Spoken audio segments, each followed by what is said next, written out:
Welcome back to Mr. Midnight. I'm your host, and tonight we're heading to Alaska, where the darkness lasts for months and something ancient is waking up. What I'm about to share with you are 9 real accounts that were never meant to be public. A nurse who watched her patient's teeth fall out and grow back as fangs.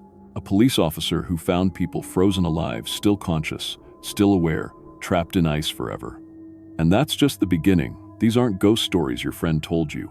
These are official reports, real testimonies from people whose lives were destroyed by what they witnessed in Alaska's frozen wilderness. Some of them are still missing, some wish they were. And the creatures they encountered? They're still out there, waiting in the cold and the dark. I won't spoil what's coming, because you need to hear this for yourself. So hit subscribe, turn on notifications, and I'm warning you right now, don't watch this alone. Because what lurks in America's last frontier is far worse than anything you've imagined. Let's begin with the first account, and trust me, you're not ready for this.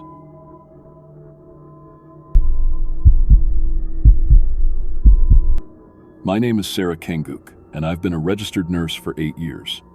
I got my degree from the University of Alaska Anchorage, then came back home to work at the Kushtaka Village Health Clinic. Our clinic serves about 250 people spread across the remote villages along the Kobuk River. It's not easy work. We're the only medical facility for 60 miles in any direction, and during winter storms, we might be completely cut off for weeks at a time. I grew up in Kushtaka, hearing my grandmother's stories. She'd tell me about the old times, when hunger could drive people to do terrible things. The Wendigo, she'd whisper during long winter nights, comes when someone eats human flesh to survive. Once you taste it, the hunger never stops growing. I always thought they were just stories to keep kids from wandering too far into the wilderness. But what happened in March 2023 changed everything. I thought I knew about medicine, about my culture, and about what's really possible in this world. March 15th started like any other day at the clinic. The morning temperature was minus 22 degrees, and fresh snow had fallen overnight. I was checking our medicine supplies when I heard the helicopter blades cutting through the air. Emergency transports were rare this time of year. The weather had to be really bad for someone to risk flying. The paramedics brought in Robert Sheldon, a 34-year-old mechanic from our village. Everyone knew Robert.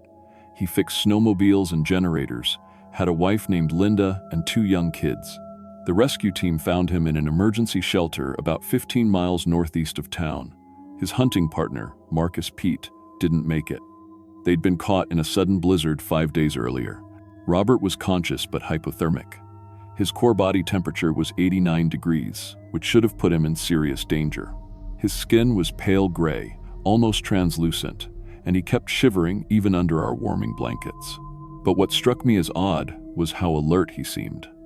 Most hypothermia patients are confused, drowsy.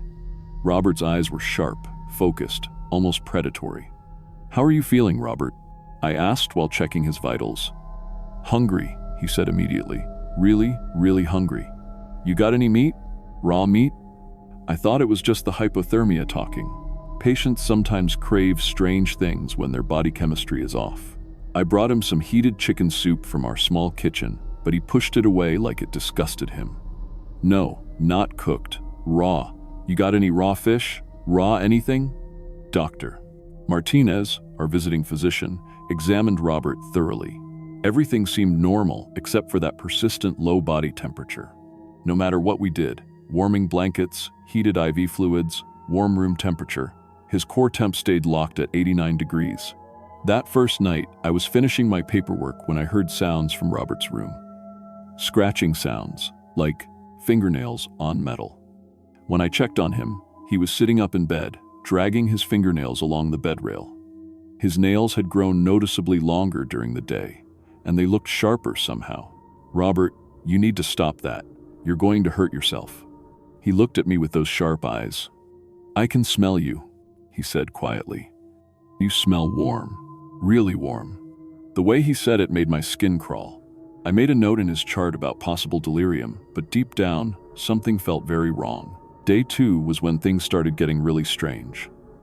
Robert's wife Linda came to visit with their kids, 8-year-old Tommy and 5-year-old Sarah. I was standing outside Robert's room when Linda screamed. I rushed in to find Robert backed against the wall, his hands covering his mouth. His teeth had changed overnight. They were loose in his gums, and new, sharper teeth were growing in beneath them. Small points of bone were pushing through his gums, and there was blood on his lips. "What's happening to me?" he whispered through his hands. "Please don't let the kids see me like this." I sent Linda and the children home and called Dr. Martinez immediately. We sedated Robert and took x-rays of his jaw. The images showed something impossible. His adult teeth were being pushed out by new growth underneath. The new teeth were longer, sharper, more like canine fangs than human teeth. That night, I called my grandmother. At 82, she was one of the few people left who remembered the old stories in detail. "Ananu," I said, using the respectful term for grandmother. "Tell me about the Wendigo again." There was a long silence on the phone. "Why are you asking about that, granddaughter?" I told her about Robert, the hypothermia that wouldn't break, the craving for raw meat, the changing teeth. When I finished, she was quiet for so long I thought the call had dropped. "He ate the other one, didn't he?" She finally said. "2 survived the storm." "How did you know that?" "Because that's how it starts. Once you taste human flesh to stay alive, the hunger grows inside you. It changes you from the inside out. The old people called it the Wendigo curse. But Ananu, that's just a story." "No, granddaughter. Some stories are warnings." Day 3, Robert's transformation accelerated. His skin had taken on a gray, almost see-through quality. I could see the dark lines of his veins underneath, like a roadmap of infection spreading through his body. His fingernails had grown into actual claws, thick, yellow, and razor-sharp.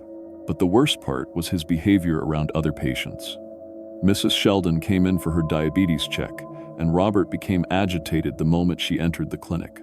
He started pacing his room, scratching at the walls, sniffing the air like an animal tracking prey. When pregnant Emma Kanguk came for her prenatal appointment, Robert went into a frenzy. He threw himself against his door, howling and clawing at the wood. I had to physically restrain him while Emma ran out of the building in terror. "I can smell the blood," he panted as I held him down. "I can smell the baby's blood. It smells so warm, so rich." I sedated him again, but I was running out of medications. Our supply helicopter wasn't due for another week, and I was terrified of what might happen if I couldn't keep him calm. That night, I found Robert in our small lab area, which was supposed to be locked. He had broken open our research freezer and was eating raw fish samples with his bare hands. The samples were meant for testing river pollution. They weren't even food-grade safe. "Robert, those fish could be contaminated." He looked up at me, his mouth full of raw fish, blood and scales stuck to his new fangs. "They taste perfect," he said. "Everything raw tastes perfect now." His arms looked longer somehow, hanging past his knees when he stood. His spine was curving forward, giving him a hunched, predatory posture. When he walked, it was more like a prowl. Day 4 brought the most terrifying change yet. Robert's limbs had definitely elongated. His arms now hung almost to his knees, and his fingers had stretched to accommodate the growing claws. His spine curved so severely that he had to look up at me from a permanent crouch. But he could still talk, and that somehow made it worse. "Sarah," he whispered as I checked his restraints. "I can hear them calling to me, the others. They're out there in the forest, and they're waiting for me." "Others? What others, Robert?" "The ones who came before, the ones who survived the same way I did. They're calling me home." I contacted the tribal council, hoping they might have some traditional knowledge about how to help Robert. But when I described his condition, the elder council members went silent. Finally, Joseph Sheldon, Robert's own uncle, spoke up. "We can't help him, Sarah, and we can't let him stay in the village. If what you're describing is true, he's dangerous to everyone here. But he's your nephew. He's not my nephew anymore." That night, a massive blizzard hit Shungnak. The winds were howling at 60 miles per hour, and the temperature dropped to -40. Our generator was struggling, and half the clinic's lights were flickering. I was checking on Robert when I realized his room was empty.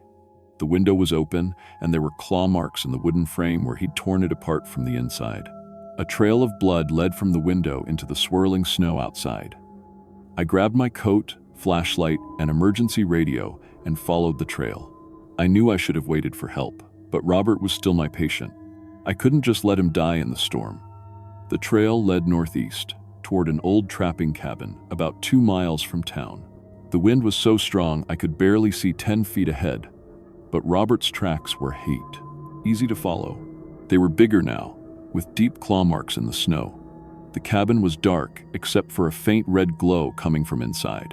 As I got closer, I could smell something terrible, rotting meat mixed with wood smoke. The smell was so strong it made my eyes water.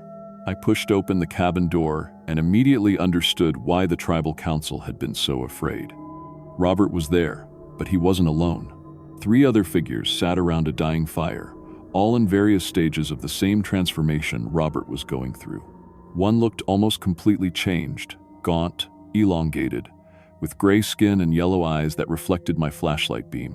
Another was somewhere in the middle, still recognizably human, but with the same claws and fangs Robert had developed. The third one looked almost normal, except for the hungry way it stared at me. "You followed him," the most transformed one said, and I recognized the voice. It was Marcus Pete, Robert's hunting partner. This was supposed to be dead. "Marcus, but you died in the storm." "I did die in the storm, but not the way you think." Marcus's voice was different now, deeper and raspier. "Robert didn't just find my body, Sarah. He killed me when the food ran out, and I killed the hunter before me. It's how we survive out here." The cabin was full of evidence I wished I hadn't seen. Old bones scattered in the corners, torn clothing from different time periods, a hunting rifle that looked like it was from the 1972. "How long have you been out here?" I whispered. "Decades," said the third one. And now I could see it was an older woman, maybe 60 years old. "We take turns going back to the villages. We find people who get lost, who get desperate. We help them make the choice we made." "Robert is almost ready to join us permanently," Marcus continued. "Your people forgot the old warnings. They forgot what happens when survival costs too much." Robert emerged from the shadows in the Birus, back of the cabin. The transformation was almost complete. His skin was gray and translucent, his limbs unnaturally long, his face gaunt and predatory. But his eyes still held a flicker of the man I'd known. "Sarah," he rasped. "I tried to fight it. But the hunger, it never stops growing. And now they're telling me the village is full of warm blood, full of food." I realized they weren't just planning to survive in the wilderness. They were planning to hunt, to feed, and they wanted Robert to help them. "We've been watching the village for weeks," the woman said, "waiting for our newest member to be ready. Tonight, we hunt together." I tried to back toward the door, but Marcus moved to block my path with impossible speed. They had me surrounded. I remembered my grandmother's stories, the old protections she'd taught me. I started reciting the traditional prayers in Inupiaq, creating a circle of spiritual protection around myself with gestures my grandmother had shown me years ago. The Wendigo couldn't come any closer, but they wouldn't let me leave either. "Your grandmother's magic is strong," Marcus admitted, "but it won't last forever, and we can wait." I watched in horror as Robert completed his transformation. The last traces of humanity disappeared from his eyes, replaced by pure, predatory hunger. He was one of them now, a creature that had once been my patient, my neighbor, someone I'd grown up with. The pack prepared to leave for the village. I knew I had to warn everyone, but I was trapped in my protective circle. If I left it, they would kill me instantly. Finally, I made a desperate choice. I broke the circle and ran for the door, knowing they would chase me but hoping I could reach the village first. The Wendigo gave chase immediately, their inhuman shrieks echoing through the storm. But somehow my grandmother's prayers had given me just enough protection to stay ahead of them. I reached Kushtaka and pounded on every door, screaming for people to get inside and lock their homes. Most people thought I was crazy, but a few of the elders recognized the terror in my voice and helped spread the warning. That night, the Wendigo circled our village, calling out in the voices of dead relatives. I heard my own grandfather's voice calling to me from outside my house, begging me to come out and help him. But I knew it was a trick. By morning, they had vanished back into the wilderness. I filed an official medical report claiming Robert died of exposure and hypothermia. The rescue team found some torn clothing and blood in the cabin, which supported the story. But I know the truth. The Wendigo pack is still out there, growing stronger each winter. Every year, more hunters go missing on the trails around Kushtaka. Some of them are found eventually as new members of the pack. I quit nursing 6 months later and now work to preserve the old stories. I teach the traditional warnings to anyone who will listen, trying to make sure people remember what my grandmother tried to tell me. Because sometimes survival comes at a cost too high to pay. And some hungers, once awakened, can never be satisfied. If you're ever lost in the wilderness and you find someone willing to share their food, make sure you know what kind of meat it is before you take that first bite. Some meals change you forever.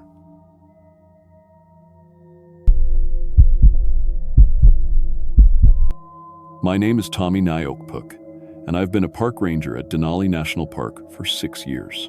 I'm a Inupiat, born and raised in Alaska, and I learned to track and hunt from my father and grandfather before I ever set foot in a ranger station. I know these mountains like my own heartbeat. I can read animal signs that most people would walk right past, and I've handled everything from lost hikers to angry grizzlies. But what happened in August 2023 showed me that all my training, all my family's traditional knowledge, wasn't enough to prepare me for what's really out there in the wilderness.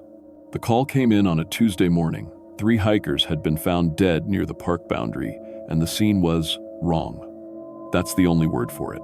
I'd seen bear attacks, wolf kills, even moose trampling incidents. This was different. The bodies were torn apart, but not randomly. There was a pattern to it, like the attackers knew exactly what they were doing. I was assigned to investigate with Dr. Jennifer Walsh, a wildlife biologist from the University of Alaska. She was studying wolf behavior in the park, trying to understand pack dynamics and territory disputes. Jennifer was smart, thorough, and completely convinced that science could explain everything. She thought we were dealing with a rogue wolf pack defending their territory. The first attack site was 3 miles off the main trail. As we hiked in, Jennifer carried her tablet and digital camera, making notes about vegetation and animal signs. I carried my grandfather's old field glasses and a .308 rifle that had never let me down. The morning was clear and cold, with that sharp smell of early fall in the air. When we reached the site, Jennifer immediately started photographing everything. The victims had been experienced hikers with good gear, but their camp looked like it had been hit by a tornado. The tent was shredded in precise strips, not torn randomly like an animal would do. Their backpacks were emptied methodically, contents scattered in small piles around the bodies. "Look at this," Jennifer said, pointing at claw marks on a tree. "These are definitely wolf claws, but the spacing is off. They're larger than any wolf tracks in our database." I knelt down near the fire ring and found something that made my blood run cold. Human footprints in the soft dirt, clearly defined. But 10 feet away, those same prints changed. The heel marks disappeared and the toes spread wider. They became wolf tracks, but bigger than any wolf I'd ever seen. "Soil displacement," Jennifer said when I showed her. "The victims were running, their feet slipped in the dirt. It's just natural erosion." But I remembered my grandfather's stories. He used to tell me about the Adlet when I was young, usually after I'd been disobedient or wandered too far from camp. Half-human, half-wolf creatures that hunted in packs. They could think like people but kill like animals. I always thought they were, just stories to keep kids close to home. The second attack site was worse. 2 hikers this time, a couple from Oregon. Their gear was arranged in deliberate patterns around the bodies, hiking boots placed in a perfect circle, sleeping bags folded and stacked like an altar. Their water bottles were opened and poured out in straight lines pointing toward the forest. Jennifer was fascinated. "This could be territorial marking," she said, taking photos from every angle. "Wolves sometimes arrange objects to claim territory." I found more of those impossible footprints, and this time I followed them. They led deeper into the woods, switching back and forth between human and wolf tracks. Sometimes the stride was normal, like a person walking. Other times it lengthened into the loping gait of a running wolf. The pattern made my hands shake. "We need to set up observation tonight," Jennifer said as we made camp near the third attack site. "If this pack is as territorial as I think, they'll return to check their kill zone." She spent an hour setting up motion cameras and digital recording equipment. The cameras had infrared capability and could stream footage to her tablet. The sound equipment could pick up frequencies that human ears couldn't detect. All top-of-the-line research gear. I prepared in my own way. I gathered sage and sweetgrass and burned them in the small fire, the way my grandfather taught me. I whispered the old words of protection and asked the spirits of my ancestors to watch over us. Jennifer thought I was just being traditional, honoring my culture. She had no idea I was terrified. As darkness fell, the forest went quiet. No owl calls, no rustling of small animals, no insect noise, just the crackling of our fire and Jennifer's equipment humming softly. Around midnight, the howling started. At first it sounded like normal wolves, but as I listened closer, the sounds were too organized. They were calling back and forth in patterns that reminded me of conversation. One would howl a series of notes, and another would answer with a different sequence. It was like they were planning something. Jennifer was recording everything, her face lit by the glow of her tablet screen. "This is incredible," she whispered. "The vocal patterns are unlike anything in the literature." That's when we saw them. The night vision cameras picked them up first, shapes moving through the trees about 50 yards from our camp. Jennifer's tablet showed 4 creatures approaching in a coordinated pattern. They moved upright on 2 legs, but their silhouettes were wrong. Too tall to be human, with elongated heads and arms that hung too low. "My God," Jennifer breathed, staring at the screen. "They're walking upright." As we watched, the creatures dropped to all fours and began circling our camp. The cameras followed their movement. They were huge, bigger than any wolf, with thick fur and powerful muscles. But their eyes reflected the infrared light with an intelligence that made my skin crawl. One of them stopped directly in front of a camera and stared into it. The face was like a wolf's, but the expression was unmistakably human. It tilted its head and opened its mouth, and what came out wasn't a howl. "Tommy, Tommy, where are you? I'm hurt, I need help." It was my voice. Perfect, exact, down to the accent and the way I pronounced certain words. Jennifer nearly dropped her tablet. Another creature called out from the opposite side of our camp. "Dr. Walsh, Jennifer, it's Dr. Morrison from the university. I'm injured out here," Jennifer's supervisor. The creature had somehow learned his voice, his manner of speaking. It was trying to lure us out of the safety of our fire. "What are they?" Jennifer whispered. I knew, but I could barely say the word. "Adlet." The creatures began testing our defenses. They picked up rocks and threw them at the edges of our camp, watching how we reacted. One found a broken branch and used it to prod at our gear, like it was trying to understand what each item was for. They were using tools, planning, thinking. Through the night vision, I watched one creature examine Jennifer's spare camera. It turned the device over in its hands, not paws, and figured out how to turn it on. The flash went off, and the creature immediately smashed the camera against a tree. "They know," I said. "They understand what the equipment does. They don't want evidence." Jennifer was shaking, but she kept recording. "This is the discovery of a lifetime, a species that shows this level of intelligence, using tools, coordinating attacks. They're not animals," I told her. "According to my grandfather's stories, they used to be human. Hikers, hunters, people who died alone in the wilderness. Their spirits merged with wolves, became something worse than either."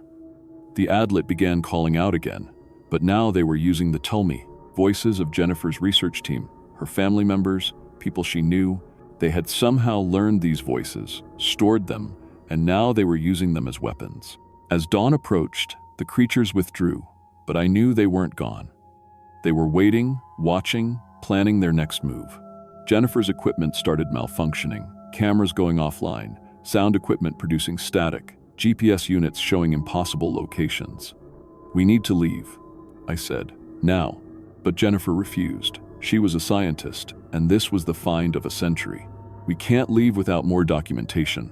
Think about what this means for our understanding of evolution, of consciousness itself." I tried to explain what my grandfather had told me about the Adlet. They grew stronger with each kill, adding the knowledge and voices of their victims to their pack intelligence. They had been hunting in these mountains for decades, maybe longer, claiming researchers and park officials who might expose their existence. The second night, they came closer. The pack had grown. Instead of 4, our cameras now showed 7 creatures.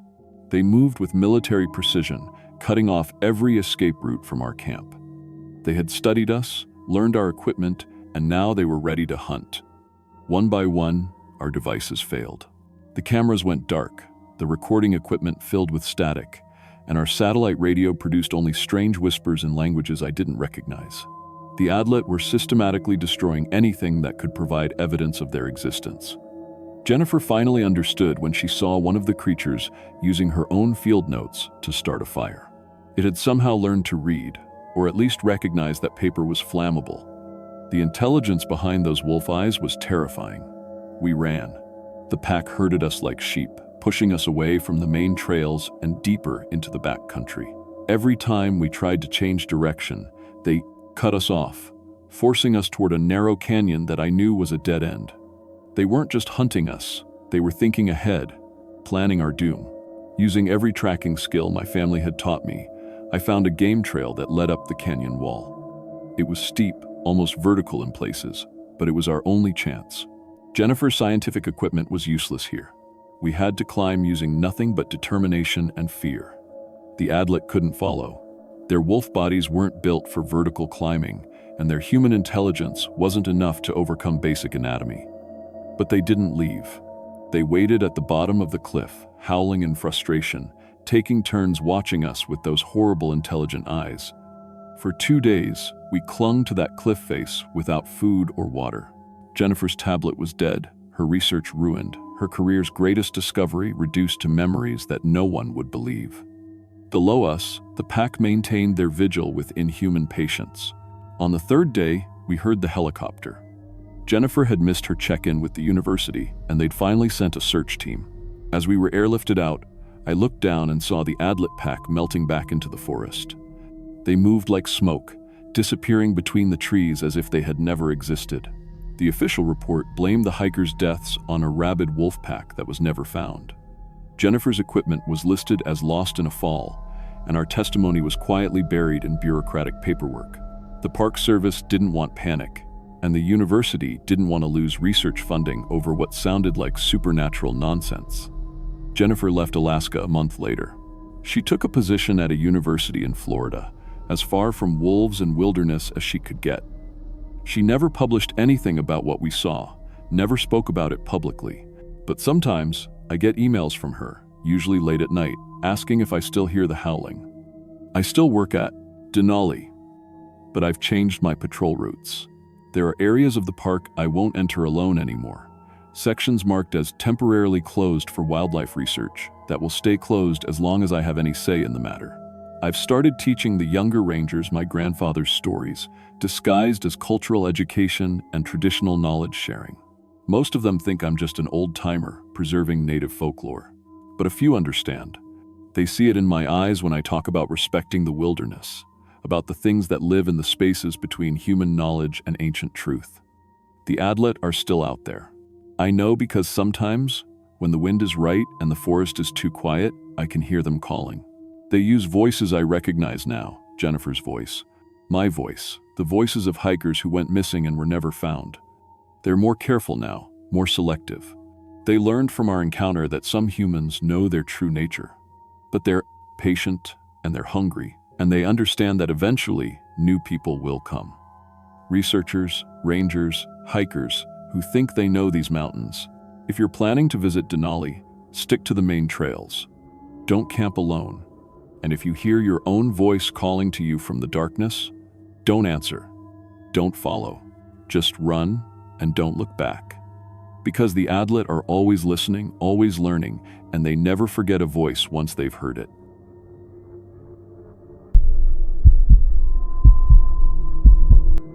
My name is David Tanami, and I've been a social worker for 12 years, specializing in missing children cases across Southeast Alaska. I'm Tlingit, born and raised in Juneau, and I know these waters, these forests, these communities like the back of my hand. I've worked hundreds of cases, runaways, custody disputes, actual abductions, and I thought I'd seen everything a kid could face out here. My grandmother used to tell me stories about the Kushtaka, the otter spirits that steal children, but I always figured those were just old tales meant to keep kids away from dangerous water. What happened in October 2023 changed everything. I thought I knew about my job, my people, and what's really out there in the cold waters around Southeast Alaska. I work out of the state office in Sitka, covering about 15 remote villages scattered across hundreds of miles of islands and inlets. My trucks loaded with case files, a satellite phone, emergency supplies, and enough gas to reach the most isolated communities. Most days, I'm dealing with poverty, domestic issues, kids acting out because their parents are struggling. It's hard work, but it's important work. These communities trust me because I'm one of them, because I understand the balance between modern social services and traditional ways. The morning of October 12th started normal enough, rain drumming on my office windows, coffee getting cold while I reviewed case files, my supervisor Maria checking in about my weekly reports. Southeast Alaska in October means short days, constant rain, and kids stuck inside getting restless. But that morning, I got a call that would change everything. "David, we have a missing child in Angoon," Maria said, her voice tight with worry. 8-year-old Emma Cadleck. She disappeared yesterday evening while playing by Kushtaka Creek. I grabbed my gear and drove the 30 minutes to catch the morning ferry to Angoon. The rain was coming down hard, turning the deck slick and making the crossing rougher than usual. I remember thinking this was probably a standard case. Kid wandered off, maybe fell asleep somewhere, scared to come home because she knew she'd be in trouble. Emma's parents, Tom and Sarah Cadleck, met me at the village dock. Tom worked at the local clinic. Sarah taught at the elementary school. Solid people. The kind who knew where their kid was supposed to be. But when I saw Sarah's face, red from crying, and Tom's hands shaking as he showed me Emma's shoes, I knew this wasn't standard. "We found these by the creek," Tom said, holding up a pair of small rain boots. Right at the water's edge, placed side by side like she took them off herself. The creek was running high from the rain, maybe 3 feet deep in the middle, moving fast toward the inlet. No way an 8-year-old survives falling in there, but no body downstream either. I spent 6 hours with the village search team, checking every building, every hiding spot, every place a scared kid might hole up. Nothing. That's when Emma's grandmother, Agnes, pulled me aside. "That child didn't run away," she said in Tlingit, then switched to English. "The Kushtaka took her. I can smell them on the water." I nodded respectfully, but inside I was thinking about statistics. 90% of missing kids are found within 24 hours. Most never leave their neighborhood. The Kushtaka were stories, not suspects. I filed my initial report that night, noting the unusual placement of the shoes and the lack of any physical evidence. But something felt wrong. In 12 years, I'd never seen a case where a kid just vanished without any trace, any clue, any reason. 2 weeks later, I got another call. Michael Sam, 10 years old, missing from Hoona. Same pattern, in X, playing alone near water, disappeared during rain, personal items left behind in a neat arrangement. This time it was his backpack, sitting perfectly upright on a log beside the school creek. I drove straight to Hoona, my stomach already twisting with a feeling I couldn't name. Michael's teacher, Mrs. Peterson, walked me to the spot where she'd last seen him. He was talking to someone by the creek during afternoon recess, she said. I could see him from the classroom window, having what looked like a normal conversation. When I went to call the kids in, Michael was gone, but his backpack was still there. Did you see who he was talking to? That's the strange part. From the window, it looked like another child about his age. But when I got outside, there was nobody else around. None of our other students were missing. I opened Michael's backpack and found something that made my blood run cold. Drawings. Dozens of them, all showing the same thing, was not 2.9 Tina T. Underwater cities with glass domes, children swimming impossibly deep, kids living in air-filled bubbles beneath the sea. The detail was incredible, like architectural plans for a world that couldn't exist. When did Michael draw these? I asked his teacher. I've never seen them before. Michael was good at art, but these are way beyond his skill level. That night, I called my grandmother. Agnes Tanami was 93, one of the last native speakers of Tlingit in our region, keeper of the old stories. Grandmother, tell me about the Kushtaka again. Everything you know. She was quiet for a long moment. Why are you asking, grandson? Children are disappearing, near water. I need to understand. The Kushtaka are otter spirits, she said slowly. They can look like humans, like children playing. They smell like rain and seawater. They take lonely children, the ones who need friends, who dream of better places. They promise underwater cities where kids never grow up, never have chores, never get in trouble. But they're just stories, right? David, I'm 93 years old. I've seen things your textbooks don't explain. The DI-93. Kushtaka steal children and turn them into more Kushtaka. The changed children forget their families and help steal more kids. It's been happening for hundreds of years. I hung up feeling foolish for even considering it. But 2 days later, I interviewed 7-year-old Lucy Morris from Angoon, one of Emma's playmates. What she told me changed everything. Emma was playing with a boy by the creek the day before she went away. Lucy said, her voice barely above a whisper. He was pale and had really dark eyes. He smelled like rain. What were they doing? Playing breath-holding games. The boy could stay underwater for like 10 minutes. He taught Emma how to do it too. He said he knew a place where kids could play underwater all the time, where parents never made you come inside. Did you play with this boy too? Lucy nodded. He wanted me to come with them to the special place. He said children there never had to go to school or eat vegetables. But my mom called me for dinner, so I had to go home. Lucy's mother saved her life by calling her in for dinner. The third disappearance happened while I was investigating in Cake. 9-year-old Alex Paratrovich vanished during a family camping trip at Salt Chuck. By the time I got there, the family had been searching for 18 hours. Alex's dad, Robert, showed me the campsite. Their tent was set up about 50 yards from the water, Alex's sleeping bag still warm. He got up around midnight to use the bathroom, Robert explained. We heard him moving around, then nothing. When we woke up at dawn, he was gone. I walked the shoreline with my flashlight, looking for any sign of where Alex might have gone. That's when I found them. Tracks in the mud. Otter tracks, but wrong. Way too big for a normal sea otter, and mixed in with them were what looked like human handprints. Robert, look at these tracks. He crouched down beside me, studying the muddy impressions. Those prints are huge. And why are there human hands mixed in? The tracks led straight into the water and disappeared. On the other side of the inlet, more tracks led out of the water and up the beach before vanishing into the forest. That night, local fishermen reported something impossible. Children swimming underwater, far deeper than any human could survive, moving with the fluid grace of sea otters. The fishermen were experienced, reliable men who'd worked these waters for decades. They wouldn't make up something like that. I started noticing technology problems around the same time. My satellite phone would pick up calls that traced to coordinates hundreds of feet underwater. Parents reported getting calls from their missing children, voices that sounded exactly right, begging them to come to specific locations, always near water. The calls were impossible. I confirmed with the phone company. The signals originated from depths no technology could reach. But the voices were real, scared, asking for help in ways that broke parents' hearts. 2 weeks after Alex disappeared, I was investigating near Admiralty Island when my boat's fish finder started going crazy.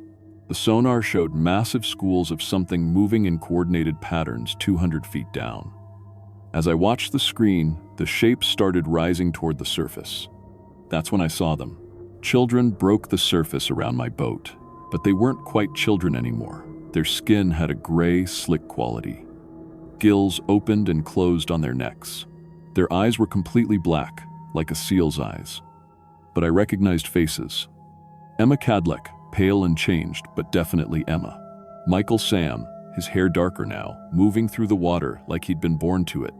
Mr. Tanami, Emma called out, her voice carrying that same sweet tone but with an echo like she was speaking from inside a cave. We're so happy here. The water is warm, and we can breathe underneath, and their cities made of light, and we never have to sleep or eat gross food or listen to teachers. My hands were shaking as I gripped the boat's wheel.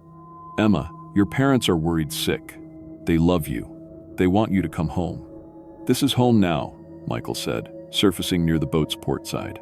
We help the Kushtaka find other lonely kids, kids who need friends, kids who want to see amazing things. Want to come with us, Mr. Tanami? The adult city is even better than the children's city. The changed children started circling my boat, their movements synchronized like a pod of dolphins. As they swam, they talked about the underwater world, the crystal palaces, schools of glowing fish, currents that carried you wherever you wanted to go. It sounded like paradise, and for a moment, I felt myself leaning toward the water. That's when my grandmother's voice echoed in my memory. Traditional songs, protection songs, prayers my people used to ward off spirits. I started singing in Tlingit, the old words. Coming back from childhood, the children in the water stopped circling. Emma's transformed face showed something like pain. "The old songs hurt," she said. "Why do you want to hurt us? We're trying to help you." "Because you're not really Emma anymore," I said, still singing between words. The real Emma loved her parents and her dog in her bedroom with the pink walls. "You're something else wearing her face. The lonely ones always come to us," she said as they started diving, disappearing back into the dark water. "More children need friends. More children want to see the beautiful places. We'll keep helping them." I gunned the engine and didn't stop until I reached Sitka Harbor. That was 8 months ago. I've reported everything to my supervisors, to state police, to the FBI. The official reports list the children as missing persons, probable drowning victims. The underwater phone calls are listed as hoaxes. The transformed children are hallucinations brought on by stress. But I know what I saw. I know what's taking our kids. I'm still working as a social worker, but now I spend half my time visiting schools, teaching water safety and traditional stories. I work with village elders to bring back the old songs, the protection rituals our grandparents knew. Some people think I've lost it, mixing folklore with child protective services. But the disappearances stopped after word spread about what to watch for. Pale children who smell like rain, who want to play breath-holding games, who promise amazing underwater adventures. The Kushtaka are still out there. They're patient, intelligent, and they've learned to use our technology against us. They prey on lonely children, kids who feel isolated or different, kids who dream of escaping to better places. In our modern world, that's a lot of children. I keep Emma's and Michael's and Alex's case files open. Officially, they're still missing. Unofficially, I know they're recruiting for the EK, things that took them, somewhere in the cold, dark waters of Southeast Alaska. If you work with children, if you live near water, remember this. Not every child playing alone by the water is human. Not every friend your kid meets is safe. And if a child ever promises to show your son or daughter how to breathe underwater, run. The Kushtaka are real, and they're always looking for more children to join their underwater cities. The only protection we have left are the old songs, the traditional knowledge our ancestors used to keep their children safe. Some cases never close. Some missing children are never found because they don't want to be found anymore.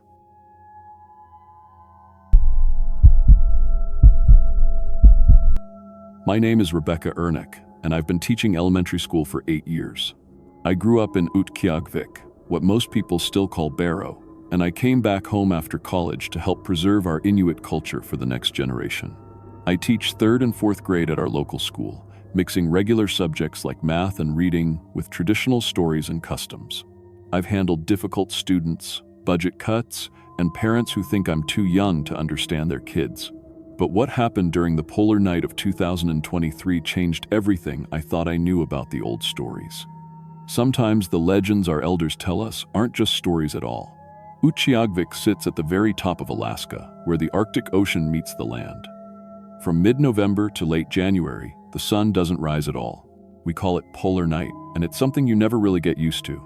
The darkness feels alive here, pressing against your windows, making even familiar streets seem foreign.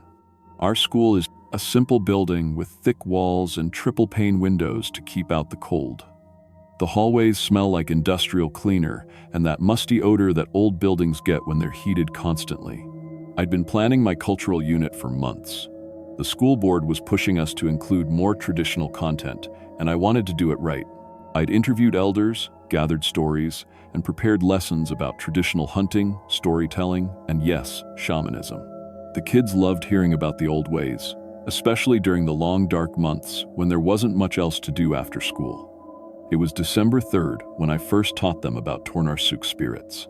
The classroom felt smaller that day, maybe because of the heavy snowfall outside. I had the children sitting in a circle on the carpet while I told them about the powerful spirits that Inuit shamans used to communicate with. According to our ancestors, Tornaruk were helper spirits that could grant incredible abilities, but they demanded complete loyalty from anyone they chose. Miss Ernick, 8-year-old James Aknavigak raised his hand. Are the spirits still around? I smiled, thinking it was just curiosity. The elders say all spirits are still here, James. We just don't listen the same way our ancestors did. That was my first mistake. The next morning, James arrived at school an hour early. I found him sitting in the dark classroom, staring out the window at the swirling snow. James, how did you get in? The building was locked. He turned to me with an odd expression. There's going to be a big storm tomorrow night, really big. The ice spirits told me. I checked the weather forecast during my prep period. Light snow was predicted for the rest of the week. Nothing about a storm. 2 days later, the worst blizzard in 5 years hit Utqiagvik. The weather service hadn't seen it coming until 6 hours before it arrived. James had been right. How did you know about the death storm? I asked him the next week. I can hear them whispering, he said simply. The spirits in the ice, they know what the wind is going to do. I should have contacted his parents then. Instead, I was curious. The changes started slowly. James began drawing incredibly detailed weather patterns during art time. When I looked at them next to satellite images online, they matched perfectly. Sarah Uki, one of my quieter students, stopped wearing her heavy winter coat. Even when the temperature dropped to 40 below, she'd walk between buildings in just a light jacket. Aren't you cold? I asked her one afternoon. The polar bear spirit keeps me warm, she said, like she was talking about the weather. I thought it was just imagination until I touched her hand. Her skin was perfectly warm, even though she'd just come in from outside. Tommy Najiak started having conversations with the ravens that perched outside our classroom window. At first, I thought he was just playing. Then the ravens started responding. They'd cock their heads when he whispered, call back at specific moments, and sometimes fly away, only to return with other birds. During our nature walk to look for animal tracks, a small herd of caribou approached Tommy directly, showing no fear at all. What are they saying? I asked, trying to keep my voice light. They say the Johnsons will find a seal at the breathing hole near the old church tomorrow, Tommy replied, and that Mrs. Peterson's husband is coming home early from hunting. Both predictions turned out to be true. By late December, I realized the 3 children had stopped playing with their classmates. They sat together during lunch, whispering in Inuktitut dialects I barely recognized. Some of the words sounded ancient, like the formal language only the oldest elders used for ceremonies. They moved differently too, with a strange precision that reminded me of the traditional dancers I'd seen at cultural dance festivals. Other parents started calling me. Rebecca, what are you teaching these kids? Mrs. Aknavigak sounded worried. James told me he doesn't need to play anymore because he has important work to do. Sarah won't eat anything cooked. Mr. Uki complained. She only wants raw fish and seal meat, says cooked food makes the spirits angry. I tried to explain that we were just learning about culture, but the complaints kept coming. During our January parent conference, the room felt tense. Several families demanded to know why their children were acting so strangely. That's when Elder Mary Kanguk spoke up. She was Tommy's grandmother and one of the most respected people in our community. Rebecca, she said quietly, you need to stop teaching about Tornaruk. It's just cultural education, I protested. Stories from our heritage. Elder Kanguk shook her head. Some stories aren't meant to be shared lightly. Tornaruk don't just inspire children, they choose them. And once chosen, a child belongs to the spirit world more than the human world. I laughed it off then. I had a bachelor's degree in education and a minor in anthropology. I understood the difference between cultural beliefs and reality. Another mistake. The next week, the children's abilities became impossible to ignore. James predicted the exact time and location where a lost hunter would be found, down to the minute. Sarah walked outside during a blizzard, wearing only a t-shirt, and returned an hour later completely unharmed. Tommy started guiding adults to the best hunting and fishing spots with perfect accuracy. The community began relying on them. People would ask James about weather before planning trips. They'd consult Tommy about where to find game. Some even brought offerings to Sarah, treating her like a traditional healer. The children accepted this attention as their due, speaking less and less to anyone outside their small group. I found them. After school one day, sitting in the dark classroom without any lights on, they were arranging small objects on the floor in complex patterns, pieces of bone, stones, and what looked like carved ivory. "What are you doing?" "Preparing," James said without looking up. "The awakening comes when the sun returns." "What awakening?" Sarah finally glanced at me. Her eyes looked different, older somehow. "The ice is melting. The old spirits trapped in the permafrost are waking up. They need us to guide them." I confiscated their materials and called their parents for immediate pickup. That night, I went through all my cultural teaching materials and locked them in my desk. Something was very wrong. The winter solstice came on December 21st. I arrived at school early to prepare for our traditional longest night celebration. I found the 3 children already there, along with 5 other students I hadn't invited. They were standing in a circle in the center of the classroom, holding hands and chanting in a language that made my skin crawl. "Stop this right now!" I shouted, rushing toward them. James looked at me, but it wasn't James anymore. His voice was deep, ancient, speaking with an accent I'd never heard. "The teacher tried to wake us but lacks the strength to contain us. We honor her attempt." Sarah's head tilted in an unnatural way. The children were willing vessels. Now they served the greater purpose. Tommy stepped forward, but his movements were too smooth, too controlled. The earth changes. The ice retreats. We must prepare for what rises from the deep permafrost. I grabbed the nearest student, little Amy Kinnear, and pulled her away from the circle. The 3 possessed children didn't try to stop me, just watched with those 2 old eyes as I herded the other kids out of the room. "Call the police," I shouted to the janitor. "Get their parents." When the authorities arrived, James, Sarah, and Tommy were gone. The janitor swore he never saw them leave, but the classroom was empty. They hadn't been seen since. I reported everything to the principal, the school board, and the state education department. Everyone agreed the children had been experiencing some kind of group psychological episode. James, Sarah, and Tommy were officially listed as runaways, though search teams found no trace of them despite the snow showing perfect tracking conditions.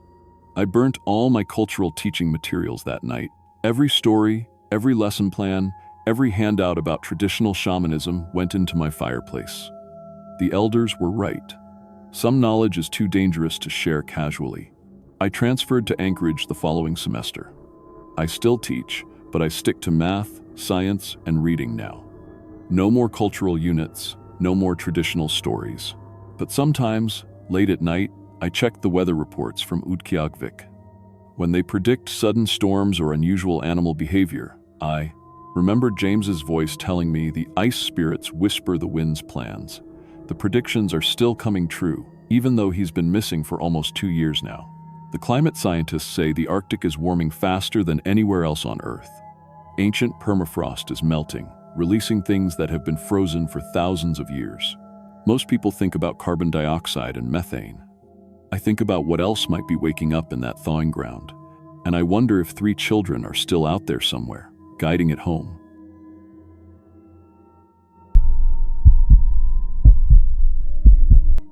My name is Maria Kanguk, and I've been a police officer with the Nome Police Department for 7 years. I'm a Inupiat, born and raised right here in Nome, Alaska. I know every street, every trail, every hidden shortcut in this town. I've handled bar fights, domestic calls, drunk snowmobilers, and tourists who wandered too far from their hotels. I've pulled people out of -40-degree weather more times than I can count. But what happened in February 2024 made me realize that sometimes the Arctic cold doesn't just kill you. Sometimes it takes you somewhere else. And I'm not sure which is worse. I grew up hearing the old stories from my grandmother. Stories about spirits in the ice, about things that walk during blizzards. Like most kids, I thought they were just tales to keep us from going out during storms. Then I became a cop, and I learned that real dangers are much simpler. Hypothermia, whiteout conditions, getting lost 50 feet from your own front door. I was wrong about what's really out there. February in Nome is brutal. The sun barely shows up, the wind cuts through every layer you wear, and the temperature sits somewhere between painful and deadly. But people here know how to survive. We're not stupid tourists. We're born into this cold. That's why the disappearances made no sense. It started on February 8th. Robert Nash, 52 years old, veteran snowplow driver. The guy had been clearing Nome streets for 25 years. He knew cold weather survival better than anyone. His wife called 911 at 3 in the morning, hysterical. Robert had walked out of their house during a full whiteout blizzard, in his pajamas, wearing house slippers. When I arrived at their home on Front Street, the wind was so strong I could barely open my patrol car door. Snow came at me sideways, stinging my face even through my balaclava. The temperature was -45, not counting wind chill. Nobody goes outside in this, not even for 30 seconds. But Robert's footprints led straight from his front door toward the Bering Sea. I followed them with my flashlight, trudging through knee-deep snow. The prints were clear at first, normal walking stride. No stumbling, no hesitation, like he was taking a casual stroll on a summer day. Then, about 200 yards from his house, right where the residential area meets the beach access road, the footprints just stopped. Not like the snow had covered them. They just ended. Middle of a drift, like Robert had been plucked up into the sky. I searched for 3 hours that night. Found nothing. When dawn finally came, we brought in search and rescue teams, dogs, even a helicopter from Anchorage. They found nothing either. Robert Nash had vanished into the storm like smoke. His wife Susan was barely holding it together when I interviewed her the next day. Her hands shook as she poured coffee. He'd been acting strange for a week, she told me. Standing at the window, staring out at the snow. I'd ask him what he was looking at, and he'd say, "Don't you hear it?" "Hear what?" I asked. "A voice." He said it was his father's voice. She started crying. But his father died 10 years ago. Robert said the voice was calling him, telling him to come home to the ice. She showed me drawings Robert had made, sketched on the back of junk mail, on napkins, on the margins of the TV guide. All the same image. A tall figure standing on frozen water. The figure was human-shaped, but wrong somehow. Too thin, too pale. In every drawing, it had its arms stretched out, welcoming. I took photos of everything and filed my report. The official conclusion was hypothermia-induced delirium. It happens. People get confused, wander off, freeze to death. We'd find Robert's body when the snow melted in spring, except we never did. And then Sarah Olana disappeared the exact same way. Sarah was 34, a teller at Wells Fargo. Grew up here, just like me. Her neighbor, old Mrs. Peterson, called it in on February 15th. She'd seen Sarah walking down the middle of the street at midnight during another blizzard, barefoot, in her nightgown. She didn't look cold at all, Mrs. Peterson told me, her voice shaking. She walked like she was going somewhere important, like she had an appointment to keep. Sarah's apartment told a different story. Her journal was open on her kitchen table. The last few pages were filled with descriptions of something she called the beautiful cold man. She wrote about dreams, about someone visiting her while she slept, about a voice promising her peace, rest, eternal winter quiet. The last entry, written hours before she vanished, just said, "He's calling me home now. I'm ready to go to the ice palace." I stood in that apartment, reading those words by flashlight because the power had gone out, and felt something cold settle in my stomach that had nothing to do with the temperature. Two experienced locals. Both walked into killing weather wearing almost nothing. Both talked about voices, about being called. Both left behind drawings or writings about the same thing. A figure on the ice. I started pulling reports from other communities along the coast. 3 more disappearances in the past month. Same pattern, Shishmaref, Teller, Brevig Mission, all during blizzards. All experienced Arctic residents, all talking about dreams and voices before they vanished. I brought everything to Chief Hawkins. He looked at my file for about 5 minutes, then closed it. "Maria, people freeze to death. It's tragic, but it happens." "Not like this," I insisted. "These aren't tourists. These are people who got hypothermia and wandered off." Case closed. He handed the file back. "We don't have the budget to chase ghost stories." So I started investigating on my own time. Elder Joseph Ayatunguk lives in a small house near the cemetery. He's 93 years old, and he's forgotten more about traditional Inupiat culture than I'll ever know. When I showed him Robert's drawings and Sarah's journal, his face went gray. Tornaruk, he whispered. Ice spirit. But wrong. This one is different. He explained that the old stories talked about ice spirits that lived in the frozen sea. Usually, they stayed away from humans. Sometimes, they'd help hunters. But this one was angry. The ice is dying, he said, pointing toward the window, toward the Bering Sea. Every year it melts sooner, stays frozen less. The spirits feel it. This one is taking people to keep the cold alive. How? I asked.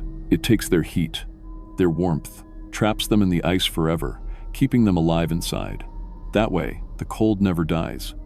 He looked at me with ancient eyes. It speaks with the voices of the dead to lure them. Once they hear it, the spirit knows their pain, knows what they miss, what they want, and it uses that to call them into the storm. How do I stop it? He shook his head. You don't. You survive it. Or you don't. I started staking out residential areas during blizzard warnings. Nome doesn't have many street cameras, so I set up my own. Night vision equipment, motion sensors. I parked my patrol car in different spots each night, watching through thermal imaging. For 3 nights, nothing happened. On the 4th night, February 23rd, I was parked near the elementary school when my motion sensor went off. I looked at the tablet showing my camera feeds. Something was moving down 2nd Avenue. Through the thermal camera, it appeared as a cold spot. Not just cold, it was actually darker than the surrounding snow, a human-shaped absence of heat gliding across the street. It didn't walk. It moved smoothly, like it was ice skating, leaving no footprints in the fresh snow.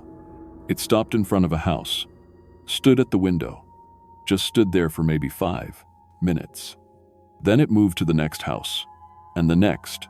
It was looking for someone. I drove closer, slowly. The thing didn't seem to notice my car. Through my windshield, without the thermal camera, I could barely see it. Just a pale shape in the blowing snow, tall and thin. When it turned toward a window, I saw its face. It looked human, but its features were too smooth, too perfect, like someone had carved a person from ice and that ice had started to move. My radio crackled with static. Then, through the static, I heard my grandmother's voice. Maria, come home, come to the ice. I grabbed my radio. Dispatch, this is Unit 3.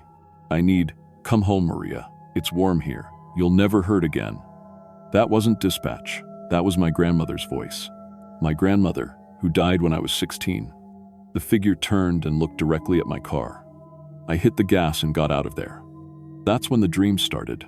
Every night, I'd dream I was walking across endless ice. The wind didn't hurt. The cold felt good, peaceful. And my grandmother was there, walking beside me, holding my hand like she did when I was little. You work too hard, Maria, she'd say. Always worrying, always fighting. Come rest with us. Come home. I'd wake up at my front door, fully dressed in my warmest clothes, my hand on the doorknob. One night, I woke up outside on my porch, boots on, car keys in my hand. The thing was getting inside my head. I called in sick for 2 days. Didn't sleep. Kept every light in my apartment on. Drank coffee until my hands shook. I knew if I fell asleep again, I might not wake up inside. I might wake up outside, walking into the storm. On the 3rd night, dispatch called. Maria, we've got multiple 911 calls. People seeing someone walking toward the sea ice, out past the breakwater. I knew what it was, and I knew I had to follow. The storm that night was one of the worst I'd ever seen. Wind gusts at 70 miles per hour. Visibility about 10 feet. Temperature -50. I suited up in every piece of cold weather gear I owned, grabbed my most powerful flashlight, and headed toward the breakwater. I found fresh footprints leading out onto the sea ice.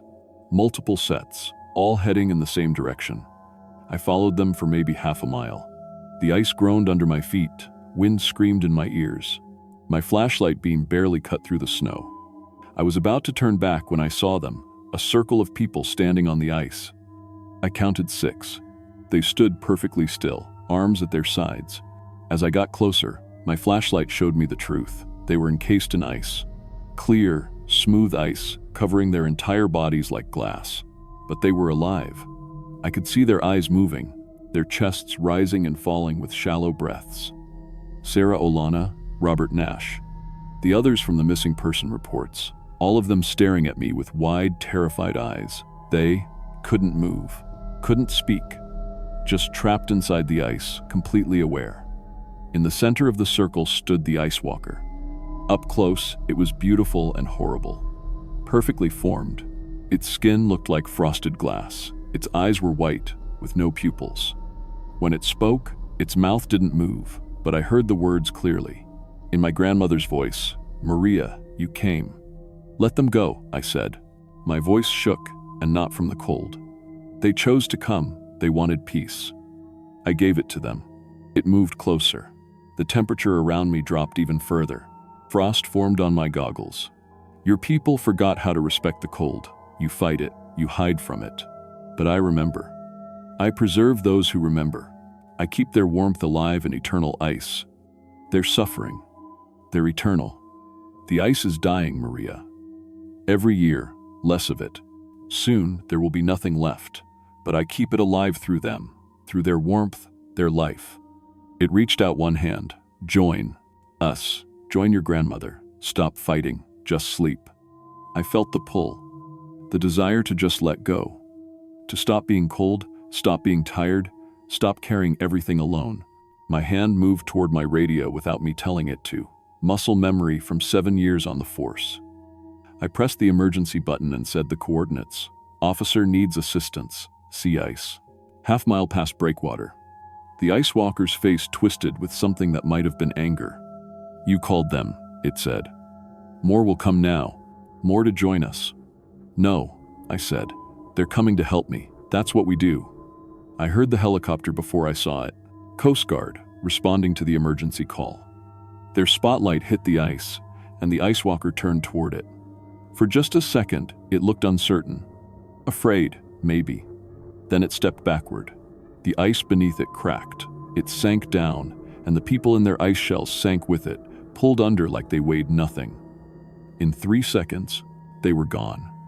Just dark water and broken ice where they'd been standing. The Coast Guard pulled me off the ice. I tried to tell them what I'd seen, but the words wouldn't come. They searched for hours. Found nothing. Just me, alone on the ice, hypothermic and barely conscious. The official report says I experienced severe hypothermia and hallucinations. Chief Hawkins put me on administrative leave. For my own good, I resigned instead.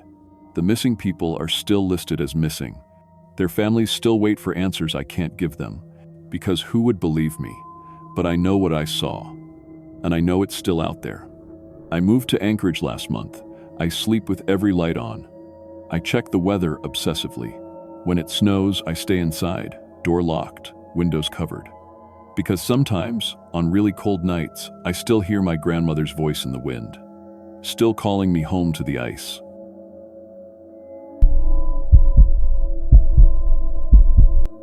My name is Carlos Rivera, and I've been maintaining trails in Alaska's Tongass National Forest for 8 years now.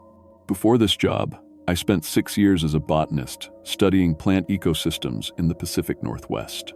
I took this position because I wanted to combine my love of science with outdoor work, documenting the incredible biodiversity of America's largest national forest. I've dealt with everything from aggressive brown bears to tourists lost in blizzards, but what happened in August 2024 near Mendenhall Glacier changed everything I thought I knew about plant life. Some things in nature aren't meant to be understood. They're meant to be feared. The Tongass stretches across 17 million acres of southeastern Alaska, and my section covers about 200 square miles of trails around Juneau. Most days, I'm out there with my maintenance truck, checking trail conditions, clearing fallen trees, and updating the GPS markers that help hikers navigate safely. My equipment is pretty basic. A chainsaw, hand tools, radio, GPS unit, and a field tablet for logging maintenance reports. The Forest Service requires detailed documentation of everything, from trail erosion to wildlife sightings. August started normally enough. Tourist season was winding down, which meant fewer rescue calls and more time for actual maintenance work. The weather had been unusually warm and wet, perfect growing conditions for the moss and lichen that normally carpet the forest floor. I was working the Mendenhall Glacier Trail System, a popular day hike route that connects several scenic viewpoints. It's about 12 miles of well-maintained paths through old-growth forest, with wooden bridges crossing the smaller creeks. On August 15th, I was doing routine trail clearing near Marker 47, about 3 miles from the glacier overlook. That's where I first noticed something strange. The moss around the base of a massive Sitka spruce had formed this perfect spiral pattern, like someone had drawn it with a compass. In my years as a botanist, I'd never seen moss grow in such precise geometric shapes. Natural growth is random, chaotic. This looked intentional. I knelt down to examine it closer, pulling out my field magnifier. The moss felt warm under my gloved hands, which was odd since the morning air was still cool. When I pressed down on one section, the entire spiral seemed to contract slightly, like muscle tissue responding to pressure. I grabbed my tablet and started documenting what I was seeing. The moss was a brilliant emerald green, much brighter than the typical varieties we get in Southeast Alaska. Over the next few days, I found similar formations scattered throughout my section. Always the same perfect spirals, always around the largest trees. By August 20th, I documented 17 separate locations, all within a 5-mile radius of that first sighting. What bothered me most was how fast they were spreading. Moss doesn't grow that quickly. It takes years to establish significant colonies. These patches were appearing overnight. I started taking samples back to my cabin for analysis. Under my old microscope, the cellular structure looked wrong. The cell walls were too thick, and there were these strange filaments running through the moss like tiny veins. It reminded me more of animal tissue than plant matter. When I tried to dry a sample for preservation, it released this sweet, cloying smell that made my head spin. By the end of August, the moss formations had connected into larger patches along the main trail corridors. They were growing in straight lines between trees, creating these green pathways that seemed to guide hikers in specific directions. Some trails that had been perfectly clear the week before were now blocked by thick moss barriers that reached waist-high. The first hikers started getting sick around Labor Day weekend. Nothing serious at first, just dizziness and nausea when walking through the tight life. Moss-covered sections. They'd report feeling dehydrated even though they were carrying plenty of water. The medical center in Juneau couldn't find anything specific wrong with them. Their blood work came back normal, but they all complained about the same thing: an overwhelming urge to lie down and rest whenever they saw the bright green moss. I collected more samples and sent them to the university lab in Anchorage. The results came back 3 weeks later, and they made no sense. The lab tech called me personally because she'd never seen anything like it. The moss contained proteins that don't exist in any known plant species. The cellular structure showed characteristics of both plant and animal tissue, with these neural-like pathways running throughout. Most disturbing was the DNA analysis. There were genetic sequences that didn't match anything in their database. The really strange part was how the moss reacted to damage. When I cut a section for sampling, it would release these tiny spores that burned my throat and made my eyes water. Within hours, the damaged area would be completely healed, often growing back thicker than before. It was like the moss was learning from each injury, developing better defenses. October brought the first missing hiker. Sarah Chen, a photographer from Seattle, was documenting fall colors along the Nugget Creek Trail. Her car was found at the trailhead, but she never returned. The search team found her camera equipment about 2 miles in, sitting in the middle of one of the largest moss formations I'd ever seen. The moss had grown around the tripod legs, partially absorbing the metal into its structure. Her backpack was there too, but it looked like it had been partially dissolved. The fabric was breaking down while the zippers and metal frames remained intact. We never found Sarah's body. More hikers went missing through October and November. Each time, their gear would turn up embedded in moss, formations that seemed to be processing the organic materials while preserving anything synthetic or metallic. The Park Service started restricting access to certain trails, officially citing hazardous trail conditions, but they wouldn't listen when I tried to explain what was really happening. The moss was hunting. I started staying late to observe the formations after dark. What I saw changed everything. The moss wasn't passive, it was actively mobile. Thin tendrils would emerge from the main patches, reaching out like fingers to grab insects and small animals. I watched a squirrel get caught by one of these tendrils. The The moss wrapped around it slowly, almost gently, and over the course of about 10 minutes, the animal just dissolved. The moss absorbed everything organic while leaving behind only the small metal tag from a previous research study. By December, the formations had grown massive. Some covered entire clearings, rising several feet high in complex patterns that hurt to look at directly. The moss had developed this pulsing rhythm, like a slow heartbeat visible across acres of forest. Walking near these areas made me feel drowsy and confused. Several times, I caught myself lying down in the moss without remembering how I got there. The organism was affecting my mind. I started carrying oxygen tanks and wearing a respirator when working near the moss zones. The spores it released seemed designed to incapacitate humans, making us docile and compliant. Under their influence, lying down in the moss felt like the most natural thing in the world, like coming home after a long journey. The breakthrough came in January when I found the impact crater. Following a GPS anomaly that had been bothering me for months, I hiked into a remote section that showed up wrong on all my maps. Hidden beneath decades of normal forest growth was a circular depression about 50 yards across. At the center, the moss grew in patterns so complex, they seemed almost technological. This wasn't terrestrial plant life, it was something else entirely. Ground-penetrating radar confirmed what I suspected. Buried under the moss was metallic debris consistent with a meteorite impact. Dating the surrounding tree growth, I estimated the object had crashed here sometime in the 1970 seconds. For 50 years, this thing had been slowly converting the forest ecosystem, turning earth plants and animals into something compatible with its biology. The moss wasn't just growing, it was terraforming. I tried reporting my findings to every agency I could think of. The Park Service transferred me to different departments until I gave up. The university researchers thought I was having a breakdown. Even my supervisor suggested I take some time off to deal with stress-related paranoia. Nobody wanted to hear that we had an alien organism systematically converting one of America's largest forests. By March, the moss had adapted to every countermeasure I could think of. When I tried burning sections, it developed flame-resistant properties. Chemical treatments just made it produce neutralizing enzymes. It was learning from each interaction, becoming more sophisticated with every challenge. The organism was too intelligent, too adaptable for any conventional approach. The real horror hit me in April when I realized the moss was specifically targeting me.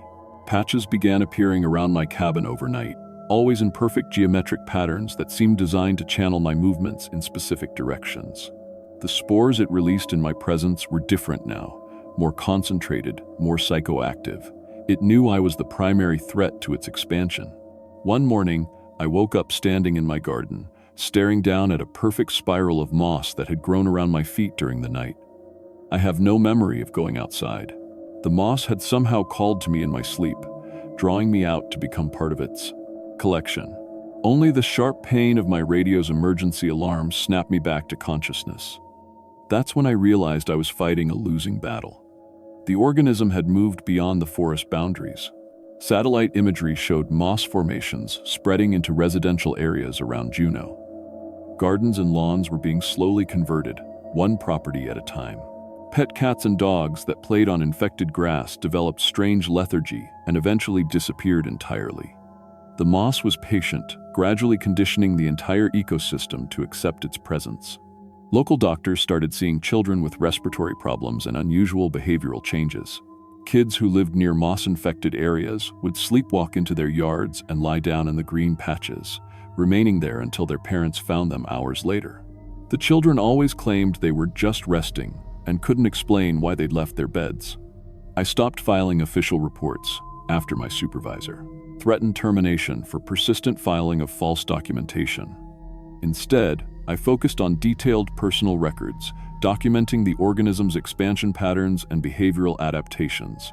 Someone needed to maintain a record of what was really happening, even if the authorities refused to acknowledge it. The moss continued learning. When families installed motion sensor lights to monitor their yards, the organism developed bioluminescent properties that mimicked normal lighting. When people used herbicides, it evolved to break down the chemicals into nutrients. Every human response just made it stronger and more sophisticated. By summer 2025, I'd given up trying to stop the expansion. The organism covered nearly 30 square miles of forest and was spreading into 3 separate residential districts. It had evolved beyond anything Earth's ecosystem could naturally resist. Fighting it was like trying to stop evolution itself. I still maintain the remaining uninfected trails, documenting the organism's progress for whatever scientists might eventually study this phenomenon. The moss allows me to work in its territory now, perhaps recognizing that I'm no longer a threat to its expansion. Sometimes I think it appreciates having an observer, someone to witness its magnificent biological achievement. The hunger moss of Tongass Forest is still spreading. It's patient, intelligent, and completely alien to everything we understand about life on Earth. In another decade, it will probably control the entire Southeast Alaska ecosystem. After that, who knows how far it will spread. I'm 43 years old now, and I've been keeping this secret for over a year. The organism has taught me that humans aren't the dominant species we think we are. We're just another biological resource, no different from the deer and birds it processes to fuel its growth. Sometimes, late at night, I can hear it calling to me from the forest. The sound is beautiful, like a lullaby made of wind through moss-covered trees. Part of me wants to answer that call, to walk into the green spirals and finally rest after years of fighting something I could never defeat. But not yet. Someone needs to keep documenting what's happening here. Someone needs to witness the Earth's transformation into something new and alien. The moss can wait. It has all the time in the world.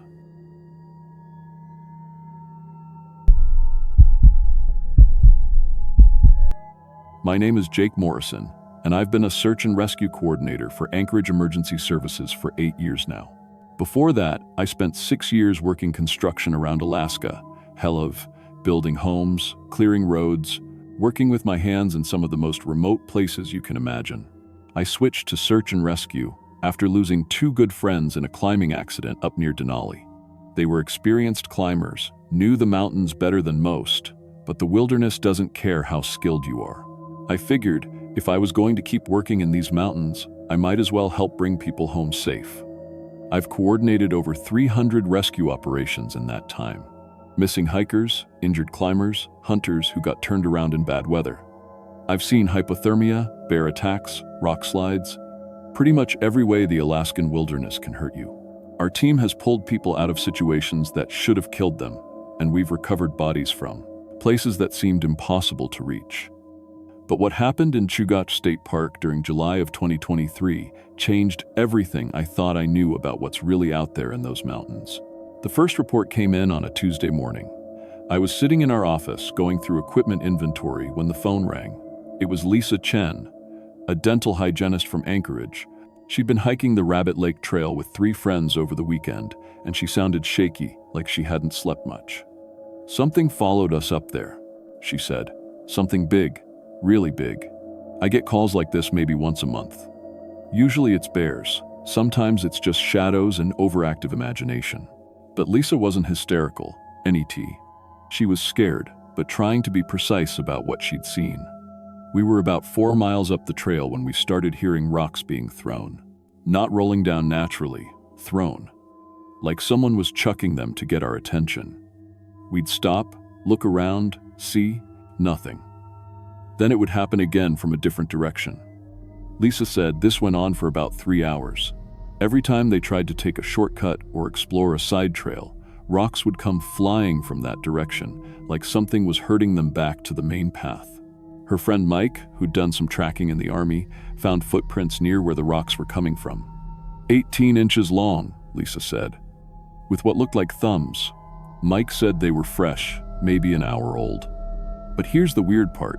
They led us toward all the dead-end trails, like whatever made them knew the area better than we did. I took down her information and filed a report, but honestly, I figured it was just another Bigfoot sighting.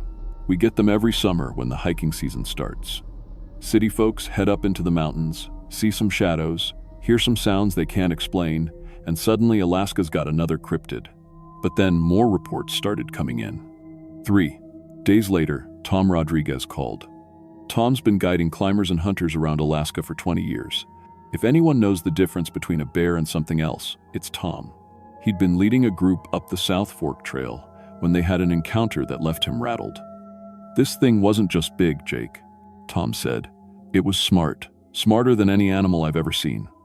Tom's group had made camp near Eagle Lake. During the night, something had methodically destroyed their equipment. Not torn apart like a bear would do, carefully dismantled. Their GPS unit was taken apart piece by piece, with the components scattered in a perfect circle around their tent. The satellite phone was smashed, but their food supplies weren't touched at all. "It wanted us lost," Tom said. "Cut off. No way to call for help or navigate out. But it didn't want our food. That's not normal animal behavior." I was starting to pay attention. Tom's been in situations with aggressive wildlife before, and he'd never sounded spooked like this. Plus, the details were consistent with Lisa's report. Hell, something showing intelligence, understanding human technology, and demonstrating strategic thinking.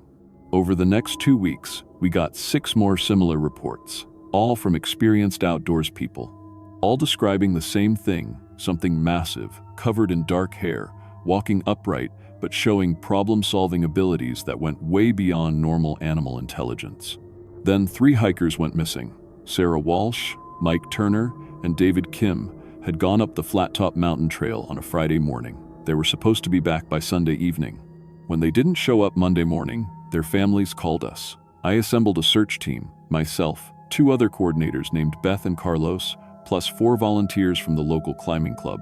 We headed up to their last known position Tuesday at dawn, expecting to find injured hikers or people who'd gotten turned around in bad weather. What we found instead was something that made my skin crawl. Their campsite looked like it had been studied. The tents were intact, but everything inside had been laid out in neat piles. Clothes, food, camping gear, all separated by type and arranged in perfect rows. Their backpacks were set up in a triangle about 50 feet from the tents, with personal items removed and organized nearby. But the personal stuff, wallets, phones, jewelry, that was gone. Carlos found tracks leading away from the camp. They matched the descriptions from earlier reports. 18 inches long, deep impressions, with what looked like an opposable thumb. But these tracks led to something that made us all stop and stare. Trees around the camp had scratch marks carved into the bark. Not random scratches, deliberate marks that looked like crude maps.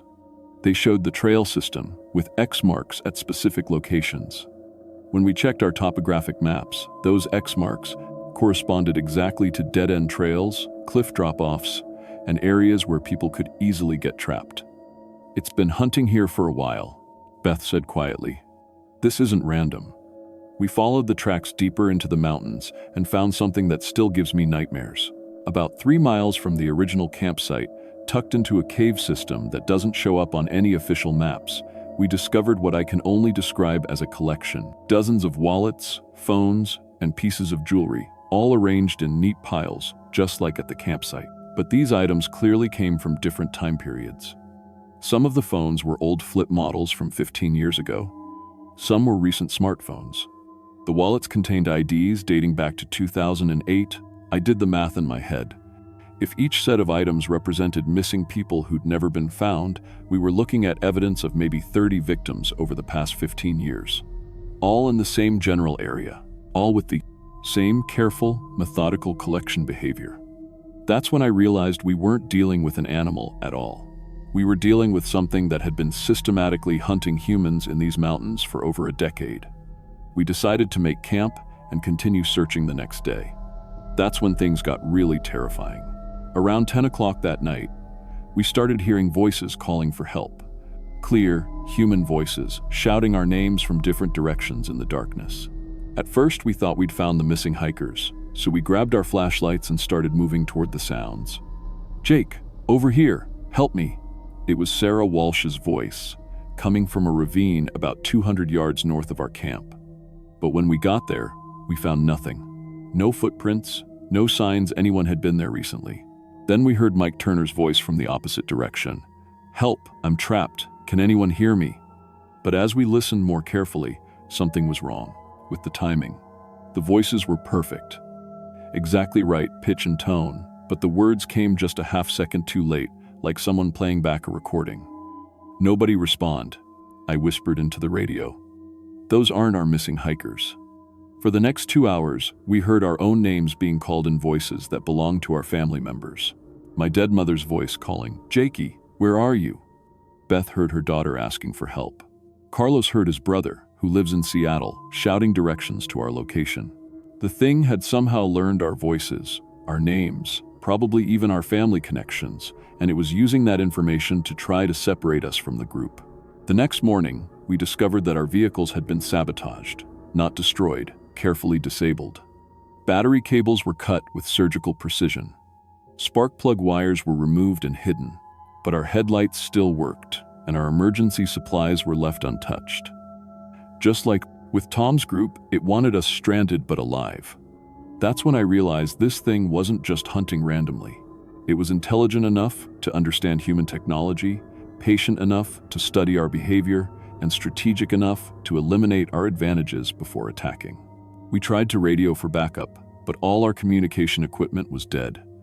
Not broken, the power indicators showed they were working fine, but we couldn't reach anyone. Like something was actively jamming our signals. "We need to move," I told the team. "This thing has been planning this." We packed up and started hiking toward the main trail, hoping to get back to civilization before whatever was out there decided to stop playing games. But every path we tried led us to dead ends or dangerous terrain. The thing was hurting us, just like it had done with Lisa's group weeks earlier. Around noon, we heard something moving parallel to us through the tree line. Something big, staying just out of sight, but making enough noise that we knew it was there. When we stopped, it stopped. When we changed direction, it changed direction. Then Carlos spotted it, about 100 yards ahead, standing in a clearing between two large spruce trees, was the biggest humanoid creature I've ever seen. It had to be 9 feet tall, covered in dark brown hair, with shoulders broader than any human. But what scared me most were its eyes, forward-facing like a predator, and unmistakably intelligent. It was holding a sharpened stick in one hand and what looked like a carefully chosen rock in the other. Not random weapons, tools it had prepared specifically for hunting. The creature looked directly at us for about 10 seconds, then melted back into the forest without making a sound. "Did everyone see that?" I whispered. They had. And now we knew we were being hunted by something that was physically superior to us in every way. Understood the terrain better than we did. And he's been planning this encounter for hours, or maybe days. The attack started that afternoon. First, boulders came rolling down from the mountainsides, not random rock slides, but precisely aimed stones that forced us to take cover and split up.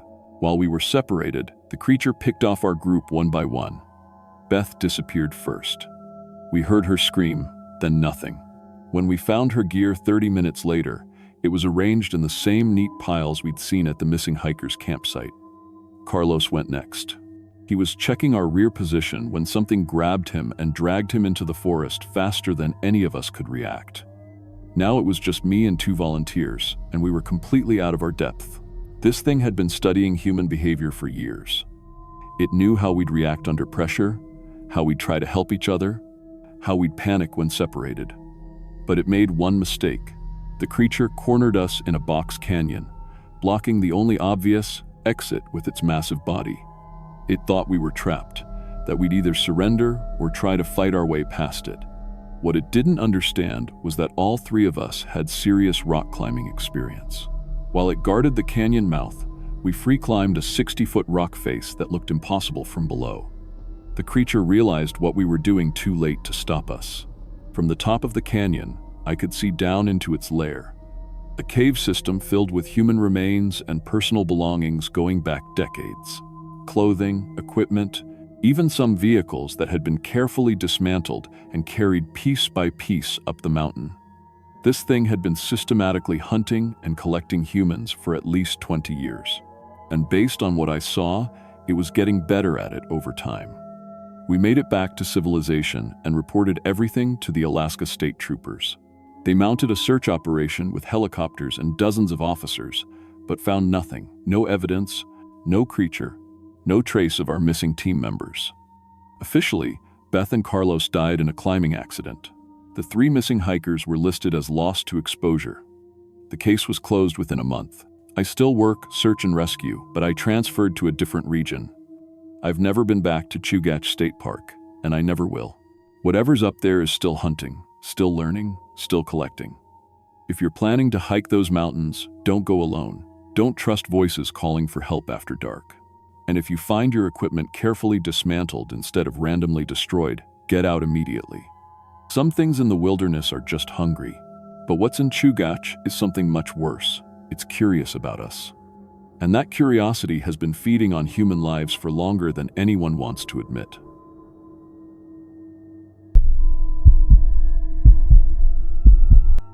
My name is Danny Kozlov, and I've been a commercial fisherman working the waters around Southeast Alaska for 15 years. I'm third-generation Russian-American. In Fiktenmi. My grandfather came here in the 1940 seconds, and my father taught me every fishing ground from Ketchikan to Prince of Wales Island. I've weathered 100-mile-per-hour storms, pulled drowning men from freezing water, and worked 18-hour days in conditions that would break most people. I thought I'd seen everything the ocean could throw at me. But what I discovered in September 2024 changed everything I thought I knew about what lives beneath these waters. I run a 36-foot seiner called the Times Natasha Asterisk, named after my grandmother. She's got a 350-horsepower Caterpillar diesel, fish finder sonar, GPS navigation, and VHF radio that can reach the Coast Guard from anywhere in the Alexander Archipelago. I've been fishing these waters since I was 18, starting as crew on my uncle's boat before buying my own. The work is dangerous. Every year, we lose fishermen to accidents, storms, or equipment failures. But it's honest work, and it pays well when the salmon runs are good. September is prime time for silver salmon. The fish are running heavy, and every boat in the fleet is working overtime to fill their holds before the season closes. I usually work alone or with one crew member, depending on the size of the catch. The weather had been perfect. Calm seas, clear skies, and fish showing up on sonar in numbers I hadn't seen in years. That morning, I was heading out to my usual spot near Gravina Island, about 8 miles south of Ketchikan. I'd been fishing this area for over a decade. I knew every rock, every current, every place the salmon liked to school. The water was glassy calm, and my fish finder was showing good activity at 40 feet. I dropped my nets and settled in for what looked like it was going to be a profitable day. But something was wrong. Normally, when you're fishing productive water, you see marine mammals, seals, sea lions, sometimes whales. They follow the fish, looking for easy meals. That morning, the water was dead. No splashes, no dorsal fins, nothing. In 15 years of fishing, I'd never seen the ocean so empty of life. Around 10 in the morning, I started hauling in my nets. The catch was good, maybe 300 pounds of silver salmon, all prime fish. But as I was winching up the net, something bumped against the side of my boat. At first, I thought it might be a log or some debris. Then I heard a sound I'll never forget, a low, whistling moan, like air being forced through a damaged windpipe. I looked over the side, and that's when I saw it. A harbor seal had surfaced next to the Times Natasha Asterisk, but something was horribly wrong. The animal had no skin. Its entire hide had been removed with surgical precision, leaving exposed muscle and tissue that glistened red and pink in the morning sun. But the seal was still alive. It was still breathing, still moving, and when it looked up at me, its eyes were completely aware and filled with what I can only describe as agony. The cuts were too clean, too precise. This wasn't the work of a shark or killer whale. Those predators tear and rip. This looked like someone had used a scalpel, removing the skin in one perfect piece. The seal's flippers still moved, its mouth opened and closed, and it made that horrible whistling sound as it tried to breathe through exposed tissue. I grabbed my gaff hook, thinking maybe I could help somehow, but the moment I reached toward the water, the seal sank beneath the surface. I never saw it again. I called it in to the Coast Guard on Channel 16, reporting what I'd seen. The duty officer took my information, but I could tell from his tone that he thought I was either drunk or hallucinating. They logged the report and told me to continue monitoring the situation. Over the next 2 weeks, similar reports started coming in, from boats all over the archipelago. Captain Joe Martinez found a sea otter near Adlet Island, completely skinless but still swimming. The Hendricks brothers discovered a small whale calf floating near Craig, its hide removed so precisely that the muscle underneath was undamaged. Every animal was found alive, but they all died within minutes of being spotted. The thing that bothered everyone was that the skins were never found. Whatever was doing this was taking the hides with them. Dr. Elena Santos, a marine biologist from the University of Alaska, came down to investigate. She examined photos and interviewed fishermen, and her conclusion was disturbing. These cuts require tools and anatomical knowledge that no animal possesses. She told us at a meeting in Ketchikan, "We're looking at surgical precision. Someone is doing this deliberately." But who and why? The answer came when my friend Mike Petrov disappeared. Mike was a good fisherman, maybe the best in the fleet. He'd been working these waters for 20 years, and he knew them better than anyone. On October 15th, the Coast Guard found his boat, the Times bearing Dawn *, drifting empty near Prince of Wales Island. The engine was still running, all his gear was aboard, but Mike was gone. I was part of the search team that boarded his vessel. What we found in the fish hold made my blood run cold. Instead of salmon, Mike's hold was filled with animal skins, dozens of them, perfectly preserved and organized by species. Seal skins, sea otter pelts, even what looked like whale hide, all fresh and still bloody. But the most disturbing thing was Mike's logbook. The final entries described meetings with customers who paid gold coins for fresh specimens. The coins were like nothing I'd ever seen, heavy, unmarked except for strange symbols that looked almost like writing, but in no language I recognized. Mike's last entry was dated the day he disappeared. Agreed to provide the special order. They want human quality now. Meeting at the coordinates tonight. The payment will set me up for life. The coordinates led to a hidden cove on the backside of Adlet Island, a place I'd fished near but never explored. According to Mike's notes, his customers only worked at night and arrived in boats that made no sound on the water. I should have reported what I found to the authorities. But Mike was my friend, and I needed to know what happened to him. 2 nights later, I took the Times Natasha Times to those coordinates. The cove was narrow and deep, surrounded by cliffs that blocked most of the moonlight. As I approached, I noticed something strange. The water glowed with a faint blue light, like phosphorescence, but stronger and more consistent. I cut my engine and drifted closer to shore. That's when I saw the caves. The cliffs were riddled with openings, and that blue light was coming from inside them. I could hear sounds echoing from the caves. Mechanical, humming, like surgical equipment, and underneath that, a soft keening that might have been animal cries. I anchored the boat and swam to shore with a waterproof flashlight. The nearest cave entrance was just above the high tide line, and the blue light was bright enough to see by once my eyes adjusted. The passage led deep into the cliff, and the sounds grew louder as I went deeper. What I found in that cave still haunts my dreams. It was a surgical facility unlike anything I'd ever imagined. The walls were lined with what looked like operating tables, each one occupied by a living marine mammal.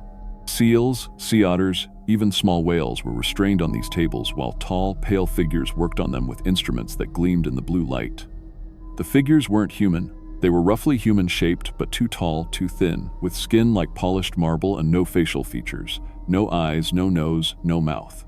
Their hands ended in long, delicate fingers that moved with impossible precision as they surgically removed hides from living animals. The animals were conscious throughout the procedure. Their eyes followed the movements of their captors, filled with terror and pain, but they couldn't cry out. Whatever the pale figures had done to them prevented any sound. As I watched in horror, one of the creatures finished its work on a harbor seal. It lifted the perfectly removed skin and carried it to a rack where dozens of other pelts hung drying. The skinless seal was then carried to what looked like a recovery area, where it joined other mutilated animals that continued to live despite their condition. That's when one of the creatures noticed me. It turned its featureless head in my direction, and suddenly I could hear a voice in my mind, not words, but concepts and images that felt like cold fingers touching my brain. Images flashed through my mind, the creatures moving through underwater cities, wearing the skins of surface animals, like costumes. They showed me warehouses filled with preserved hides, including what I realized with growing horror were human skins stretched on frames like leather, * missing persons. Replacement, integration, study, *. They explained that they'd been trading with desperate fishermen for decades, offering gold for fresh specimens.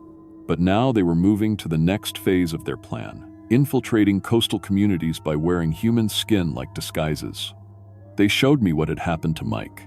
He hadn't disappeared. He'd been skinned alive, just like the animals. His hide now hung in their collection, and one of the creatures had already used it to walk among humans in Ketchikan, studying our behavior and preparing for a larger invasion.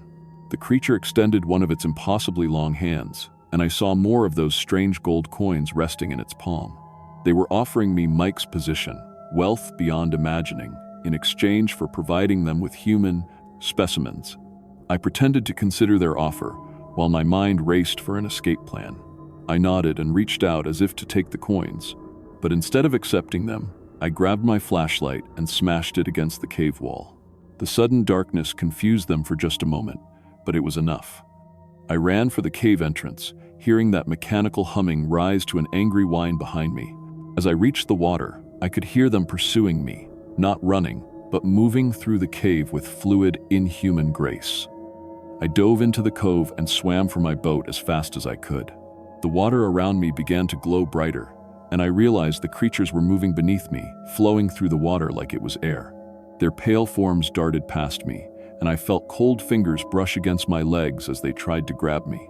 I reached the Natasha Times and hauled myself aboard, starting the engine and throwing it into full throttle. As I raced out of the cove, I looked back and saw the creatures emerging from the water onto the shore, their forms shimmering in the blue light. But my relief was short-lived.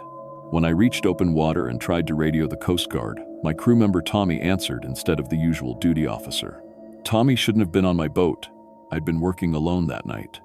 "Danny, where you been?" Tommy's voice came through the radio. But something was wrong with it. The words were too precise, too carefully pronounced, like someone reading from a script. I turned around and saw him standing in the wheelhouse doorway. It was Tommy's face, Tommy's build, even Tommy's clothes. But his movements were slightly off, too smooth, too deliberate, and his eyes didn't blink often enough. Tommy smiled at me, and I noticed that his skin didn't wrinkle naturally around his mouth. It was like watching someone wearing a mask that was almost perfect, but not quite. I realized the creatures had already replaced my crew. They'd been watching me, learning from me, preparing to take my place just like they'd taken Mike's. I jumped overboard and swam for shore, abandoning the Natasha Times and everything I'd worked for. Behind me, I could hear Tommy calling my name, but the voice was getting less human with each word. I made it to a fishing camp on Prince of Wales Island and used their radio to call for help. But when the Coast Guard arrived, they found my boat empty and adrift. There was no sign of any crew member, fake or otherwise. My logbook was missing, and there was no evidence of what I'd seen in that cave. The official report listed me as suffering from exhaustion and possible hypothermia-induced hallucinations.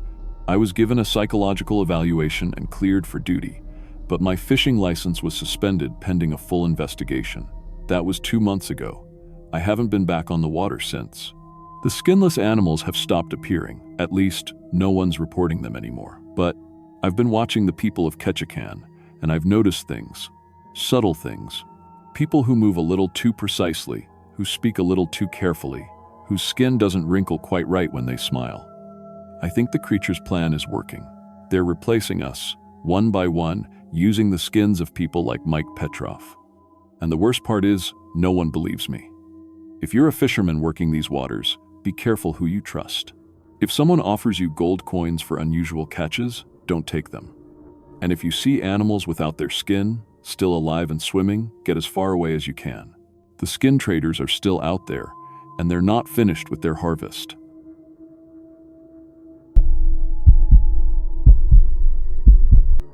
My name is Linda Aknavigak, and I've been a social worker for 8 years, specializing in trauma counseling for children in Arctic communities.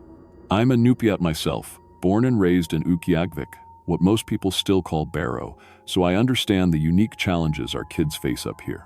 The isolation, the long dark winters, the cultural pressures. I've handled cases involving substance abuse, domestic violence, and even child endangerment in temperatures that can kill you in minutes. But what happened in November 2024 made me question everything I thought I knew about protecting children. Some things that hunt kids don't care about locked doors or safety protocols. I work out of the North Slope Borough Building, a practical concrete structure that houses most of our social services. My office is on the second floor, overlooking the frozen Chukchi Sea.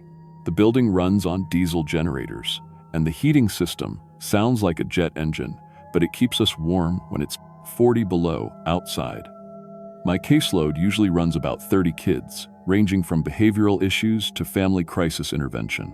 I carry a satellite phone for emergencies, since cell service is spotty, and I drive a modified Toyota 4Runner with winter survival gear.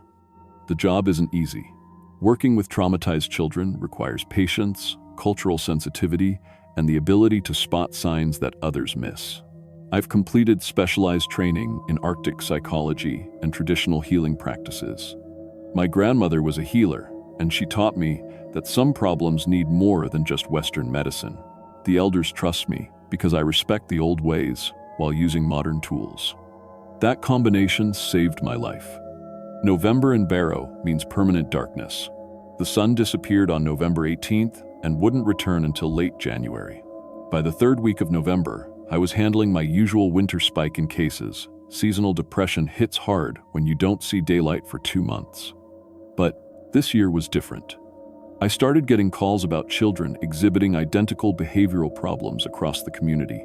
The first case was Emma Tutu, a 7-year-old who lived with her grandparents near the cemetery. Her grandmother, Sarah, called me on a Tuesday morning, her voice shaking. "Linda, you need to come see Emma. She's singing things that aren't right." I drove out to their house, a small prefab structure with extra insulation and storm windows. The wind was howling at 30 miles per hour, driving snow horizontally across the tundra. Inside, the house felt warm but tense. Sarah met me at the door, her weathered face creased with worry. "She started 3 days ago," Sarah explained as we sat at her kitchen table. "Found some old bones out by the lagoon where the permafrost is melting. Brought them home before I could stop her." That night, she started singing. "What kind of singing?" I asked, pulling out my case notebook. "Come listen." We walked to Emma's room. Through the thin walls, I could hear it. A melody unlike anything I'd heard before. It wasn't English or Inupiaq. The tune seemed to burrow into my ears, creating a strange pressure in my head. Emma was sitting on her bed, eyes closed, singing in a low, hypnotic voice. The moment I heard it clearly, pain shot through my skull. Not a normal headache, something deeper, like the sound was vibrating inside my brain. In my peripheral vision, I started seeing things. Dark shapes moving at the edges of my sight, tall and thin, but when I turned to look directly, nothing was there. "Emma," I said gently, "can you stop singing for a minute?" Her eyes snapped open. For a second, I didn't recognize the child I knew. Her pupils were dilated, and she looked at me with an expression of hunger that made my skin crawl. "The bones taught me," she said in a voice too mature for her age. "I have to sing to feed the listeners. They get angry when I stop." "What listeners, Emma?" She pointed to the empty corner of her room. "The tall ones. They dance when I sing. They promise to show me the bone city underneath the ice if I keep singing." I spent an hour trying to calm Emma down, but every time she stopped singing, she became agitated and aggressive.